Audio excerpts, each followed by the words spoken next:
Hey there, you sick, twisted freaks. Welcome to my first ever video of my show where I talk about things in the news and whatever I think is interesting.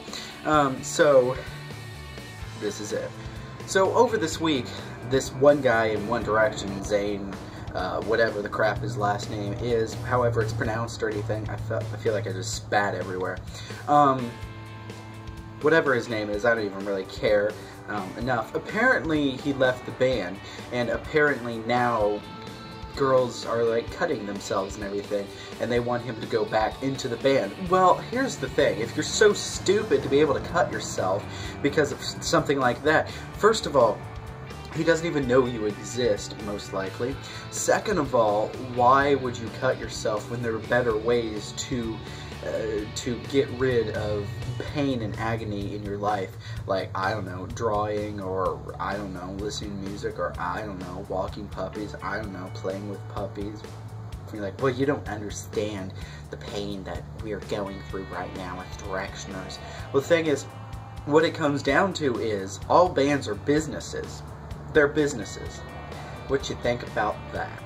And in the end, a band member leaving a band is a business decision. I mean, if Walmart was to stop selling, I don't go to Walmart, but just for an example, if Walmart was to stop selling, I don't know, tires in their tire area department thing, would I start cutting myself and protest because Walmart quit selling tires and whatnot?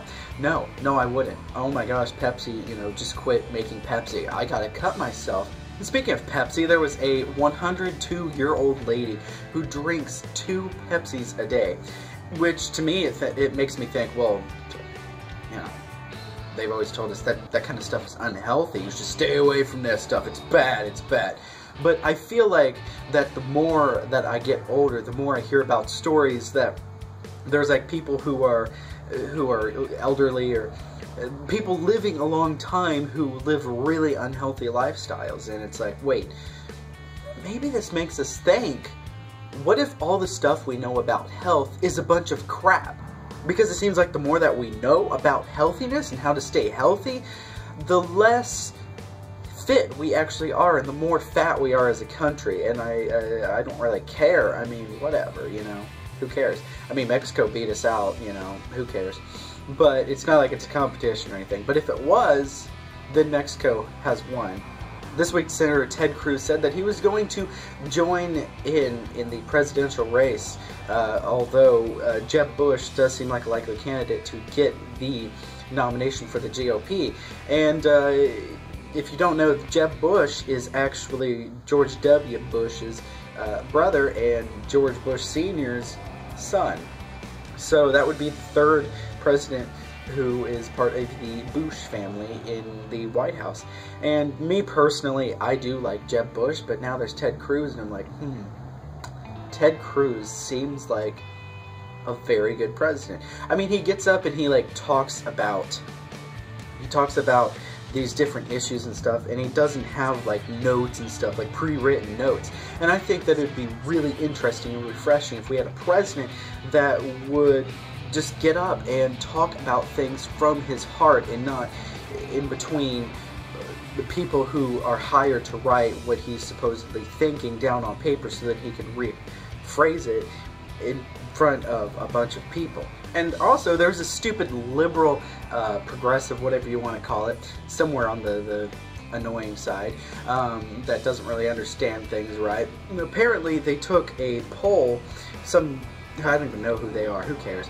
They took a poll I think personally race relations aren't a problem. I think that in the instances of where a white cop shoots a black person, you're like, oh, well, that's racism. Not everything that involves a white person doing something to a black person is racist. But if a black cop was to shoot a white person, you wouldn't hear crap about it. If you're anything like me and you like country music, which a lot of people don't, but I love it, a country music singer named Sam Hunt recently came out with this music video that tackles the issue of domestic violence. It's still happening, and we didn't know that it was happening, and it was mind-blowing. I think that's where I'm going to end today's video. And don't forget to like, comment, and subscribe. And comment what you think about the different topics that we covered in this show. And join us next week. We will be making a video every single Saturday. And hopefully I want to one day do this every day, full time. Senator Ted Cruz of Texas joins us. Senator, good morning. Good to have you here. Good morning. It's great to be with you. Are you the most conservative candidate in the Republican field? Show, I've lost my will to live. They cancel your Better Homes and Gardens subscription? No, Steve, I'm not crying. Zayn Malik is leaving One Direction. She credits at least some of her longevity to a Lone Star State favorite, and she has just celebrated her 104th birthday. You're drinking Dr. Pepper, right? According to a new Gallup poll, just 4% of Americans said race relations is an issue facing the nation. To put that into perspective, at 6%, more Americans believe in unicorns. Darth Vader demanding money at a credit union in Pineville, North Carolina, and instead of his usual lightsaber, gun and everything. Yeah, see, he's holding it right there. The suspect. New revelations from the ex-girlfriend of co-pilot Andreas Lubitz. One day, everyone will know my name. The girlfriend is... Pieces of human remains, but haven't found any bodies intact. The treetops and the mountainsides make us feel at home as we pass.